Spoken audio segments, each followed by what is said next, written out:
Sebetulnya di graphic design itu sudah lama Posmo. Sebelum orang berpikir kacau itu, dari dulu kita memang untuk mencari sesuatu yang aneh kan selalu berpikir aneh juga. Sehingga waktu, apalagi nih yang saya bawa adalah pameran dari teman-teman yang pemberontak sekolahnya masing-masing, yang dari ISI maupun yang dari ITB, dianggap pemberontak, bentuk pemberontakannya tidak persis sama tapi dulu pemberontak, sehingga yang ditunjukkan juga apa aja semaunya gitu. Nah disitulah saya punya kesempatan, karena saya dekat dengan mereka, ya bikin mereka jadi tokoh-tokoh komik aja gitu. Dan itu pamerannya memang hanya di Bandung ya, jadi agak sedikit retro juga nggak apa-apa gitu. Ini kan lebih ke retro ya, zaman dulu gitu kesannya. Itu sebenarnya tadinya rahasia Pak. Yang mana ini? Yang mana? Artinya simpanan saya sendiri untuk anak saya yang paling besar. Yang mana tuh? Yang ini nih gambar ini. Jadi istri saya hamil. Ya kalau malam saya dulu nggak ada, dulu rumah kami belum ada listrik Pak, jadi gelap. Ya malam saya sambil nungguin kan gambar-gambar, lalu kepikir gambar buat anak saya. Kalau dia lahir nanti saya mau pasang di dekat boxnya gitu. Kan keluarlah gambar ini, lalu saya simpen baik-baik. Maksudnya nanti kalau saya mati, ini boleh disimpan oleh anak saya gitu. Tapi rupanya sama anak Ika itu terbongkar. Wah ini lucu nih gitu. Dibawa, ya udahlah. Makanya kalau tanya konteksnya apa ya, iseng aja betul. Saya ingat saya dulu memang saya dikasih tugas oleh Pak Apin, tugas sekolah ya, suruh mengolah kubus. Kubus itu bagaimana dibikin caranya supaya aneh. Nah itu, jadi selama 1 semester saya tuh hanya gambar kubus saja sampai jenuh. Tapi begitu semester itu hilang, saya jadi kangen sama kubus. Gambar kubus. Begitu kira-kira ceritanya. Ini Der Frieden ini grup teater dari Jerman kalau nggak salah. Nah dulu pekerjaan saya sama Pak Dido Kusdinar itu masih mahasiswa, saya di studio grafis ada satu pojok sheet screen printing. Nah itu disitulah kita mencetak biasanya poster-poster pameran, poster-poster teater. Nah, itulah yang waktu bikin poster ini kebetulan Pak Dido itu ahli dalam membuat klise dan membuat acuan cetak. Nah, kita punya problem karena dari zaman dulu acuan cetak itu harus pakai matahari. Jadi klisenya kita taruh, kita itu pakai selatin yang dicampur dengan chrome-nya supaya dia sensitif saya. Dengan matahari itu, matahari nggak ada, hujan terus. Lalu Dido punya usul, nah gini sekarang gambar langsung aja, nanti cetaknya kita pisah-pisah. Jadi merah kita cetak sendiri, yang ini kita tutup, yang itu kita buka. Ya, akhirnya ya di screen itu saya gambar langsung aja gitu. Jadi dengan selatin saya tutup, yang terbuka artinya dia bisa tembus tinta. Nah kan jadinya berantakan. eksperimen tanpa matahari. Makanya hurufnya kacau balau gitu. Dulu saya dekat sekali sama grup gitar klasik. Dan waktu mereka mau pentas, lalu mereka minta tolong bikinin poster. Kalau nggak salah ini saya udah lulus kok. Dan saya memang waktu dosen kaligrafi, jadi ya lagi seneng-senengnya nulis lah segala macam lah, bikin aja kaligrafi biar cantik. Pakai apa nih teknologinya? Ini kalau ini pakai film, jadi saya gambar di atas. Dulu juga bukan film di repro gitu Pak, jadi gambar di atas, namanya saya nggak inget namanya Pak, agak biru gitu, tembus cahaya dari plastik gitu ya. Saya gambar pakai tinta warnanya coklat supaya pekat.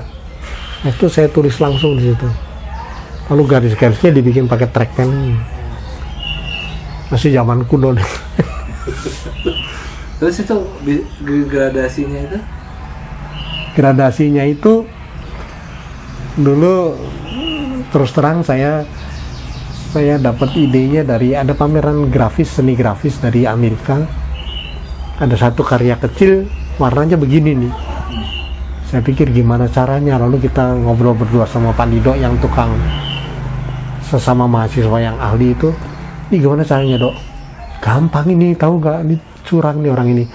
Jadi waktu naruh tinta itu, tinta dua warna ditaruh dua-duanya di sini, lalu tengahnya dicampur supaya itu. Lalu waktu kita tarik, maka jadinya pasti begini. Jadi ini hanya satu kali cetak. Ini gambar ini hanya 2 kali cetak. 1 kali cetak untuk yang warna-warni, atau mungkin malah 1 kali cetak. Karena yang bawah ini warnanya coklat sama dengan ini kan. Jadi 1 kali cetak kita sudah bisa dapat sekian warna itu. Nariknya karena begitu kali ya? Ya karena kita tarik, jadi kalau ini screen gitu, di atas tintanya kita sudah campur-campur, sini coklat, ini sini ini, terus kita campur-campur supaya gradasinya bagus. Kita coba sekali 2 kali, kalau ininya sudah bagus langsung tarik, begitu langsung tarik langsung jadi nih. Warnanya banyak. Ini ramen. Dulu saya dari mahasiswa kita anak grafis, sebelum desain grafis,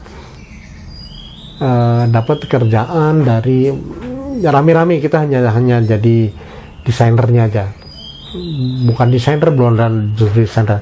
Jadi tukang bikinnya, yaitu pameran pembangunan ke-1, karena waktu tahun 71 Pak Harto sudah 6 tahun, jadi dia harus bikin laporan pameran pembangunan. Itu ada 27 provinsi kalau nggak salah, dengan segala macam departemen, ada seribuan panel dibagi, dan semuanya pasti bikin peta. Semua orang bikin peta. Lalu kita kemudian sering dapat pekerjaan pameran-pameran yang bikin peta. Ada teman saya satu bilang, sebetulnya kita berkuasa banget, coba kalau saya geser ini 1 senti aja, itu laut bergerak ke sana, itu laut bergerak. Tiba-tiba kepikiran sama saya, ya juga ya, artinya gambar itu sebetulnya kan mencerminkan kenyataan yang di sana. Lalu saya kepikir-pikir, ya kalau gitu kita boleh ganti-ganti, misalnya kalau saya pengen dari Jakarta ke Bandung tapi naik ferry gitu kan harusnya bisa. Ya kalau petanya kita bisa, itu bisa. Nah itu dari situ mulai kepikiran, wah kalau gitu saya bisa bikin peta baru. Misalnya segitiga Bermuda, saya nggak mau taruh lagi di sana tuh, di dekat Jamaika sana. Saya mau buat segitiga Bermuda di dekat sini aja, segi 4 Natuna gitu. Ya pokoknya pikiran ngaco-ngaco aja gitu. Cuman begitu bikin, saya pikir kalau saya mau punya ide gitu harus serius. Artinya tampangnya harus seperti yang benar. Nah gimana tampangnya yang benar? Saya nggak boleh lari daripada mencontek bagaimana peta ini ada di SD dan di sekolah-sekolah itu. Jadi saya betul-betul meniru itu, sampai semua kota-kotanya pakai letrase itu saya bikin yang kecil-kecil itu. Anda sudah lihat petanya kan? Itu dibikin semua. Posisi-posisinya kalau bisa tidak meleset. Yang meleset hanya pulaunya saja. Jadi kalau Jakarta di sini, Manado di sana ya di sana. Cuman Manado jadi di Sumatera ujungnya, misalnya gitu. Itulah dimainin. Dan ya jadilah begini. Dan waktu yang saya suka itu waktu mencetak, karena saya punya beberapa anak buah tukang cetak. Waktu itu saya udah lulus dan punya bengkel cetak screen memang. Ada beberapa tukang cetak, kebanyakan muda-muda. Ada satu yang pensiunan karyawan di ITB, supaya nggak nganggur saya ajak. Nah dia itu yang paling bersemangat bantuin, sampai pada satu hari begitu ini sudah mau selesai, tinggal nyetak yang hitam yang tadi, tanya, Den, saya boleh minta satu nggak? Buat apa Bang Unip? Buat anak saya, kata yang SD, supaya dipasang di kamarnya dia bisa belajar. Itu langsung satu itu yang muda-muda pada ketawa. Dan nanti Incu Mangun ini bisa gelo karena rasa percaya.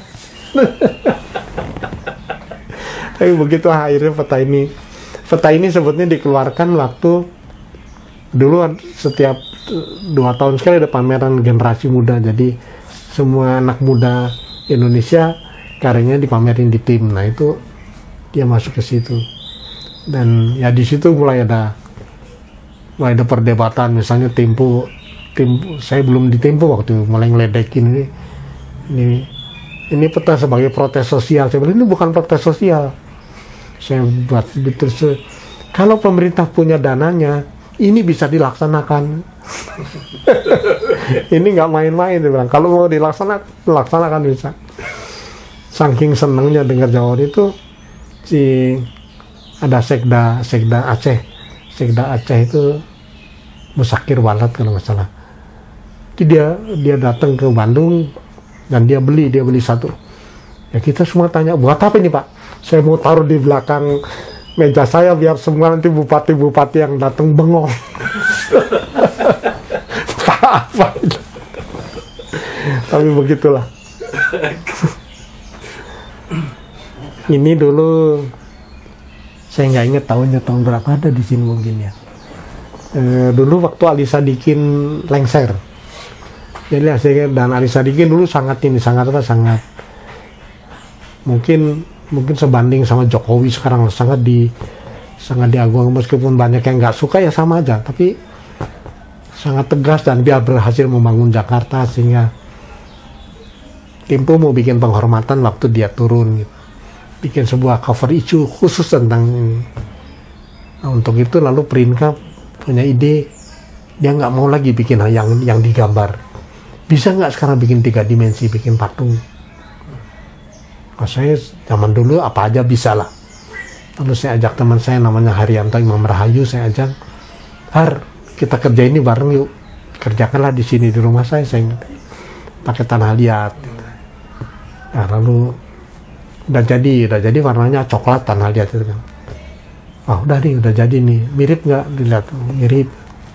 Diapain lagi ya? Kurang seru gitu.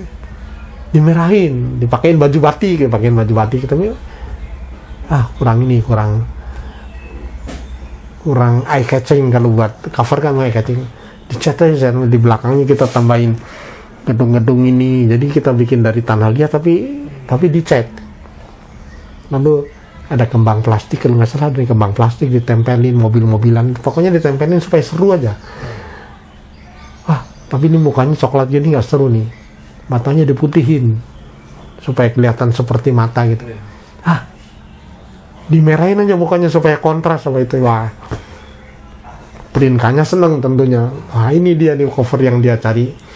Jadi datanglah fotografernya ke sini, dipotret, karena ini barang ini sudah hancur loh, sudah tahu kita ini pasti hancur, nggak bisa kita simpen ini. Potret, bawa ke sana, jadilah cover. Ternyata komplainnya dari Bang Alinya sendiri. Kenapa muka saya merah kayak PKI? Berapa lama bikin ini? 3 hari 3 malam kalau nggak salah. Jadi Mas Hari itu waktu itu memang tinggalnya nggak jauh dari sini, di belakang rumah saya situ. Jadi dia nginep sini rumah saya dulu, kan anak saya masih kecil-kecil, jadi rada kosong gitu. Berapa? Segini kecil kok, nggak besar. 3 hari 3 malam kita kerjain. Nggak tahu waktu itu saya kok nggak ke sekolah, di rumah aja berdua pakai piyama gitu, takut sampai selesai. Tapi waktu itu yang saya senang bahwa pertama kali kita bikin cover majalah yang patung gitu, bukan biasanya kan kalau nggak gambar foto, selalu di Tempo itu dispute-nya itu antara fotografer sama tukang gambar, ini covernya apa, tapi tiba-tiba keluar sebuah ide patung, dan itu belum pernah dimanapun, belum pernah terjadi. Jadi kita pikir, wah asik nih, bisa lebih gila gitu. Ini katanya kolaborasi saya sama Prinka. Sebenarnya kolaborasi terutama di dalam idenya, karena yang gambar sih ya memang ini gambar saya semua, tapi waktu itu kita mulai tanya-tanya tentang orang yang di penjara dan orang bisa dari penjara bisa keluar masuk. Seperti apa itu Kak? Dari ngobrolnya biasa Kalau saya berdiskusi terlalu serius lah, ngobrol sambil ketawa-ketawa gitu. Orangnya kayak kertas. Oh iya bener ing. Kira-kira coret-coret di kertas itu. Kira-kira gini ya. Malam itu juga saya kerjakan di Tempo gambarnya. Orangnya gini, setuju udah. Lalu paling-paling kita kan selalu harus ingat bahwa di atas ada logonya, di bawah ada bannernya gitu. Bagaimana caranya mengatur itu aja. Ini sebetulnya waktu saya masih ngerjain Indonesiana itu kan cerita lucu-lucu, dan kebanyakan cerita lucu di Indonesia itu kan selalu mengandung kelirunya itu yang tidak bisa digambar. Itu kan sebetulnya background cerita ini adalah ada kakek-kakek yang kalau pipis dia harus pakai harus pakai selang. Jadi dia punya spesial selang dari aluminium gitu, dipasanglah di situ supaya dia bisa pipis gitu. Pada suatu hari dimainin nggak bisa keluar. Nah, jadilah gambar ini. Bawa ke rumah sakit sekarang. Jadi hanya gara-gara mainin selang aja. Nah, pekerjaan saya memang harus bikin gambar bagaimana caranya supaya meskipun tidak 100% menggambarkan ceritanya, tapi orang jadi penasaran, ini apa sih? Seperti Anda penasaran itu. Kalau Anda baca ceritanya baru tahu sebetulnya apa. Ini itu ada apa? Nah, begitulah. Orang lagi pipis di bawah pohon, tiba-tiba cakarnya hilang. Lalu orang bilang di pohon itu ada jin. Jadi diambil sama jin cakarnya. Itu hanya terjadi di Indonesia, nggak mungkin di tempat lain ada cerita cakar hilangin. Emang itu ceritanya apa begitu ya di itu tuh? Selalu Indonesiana tuh ceritanya faktual.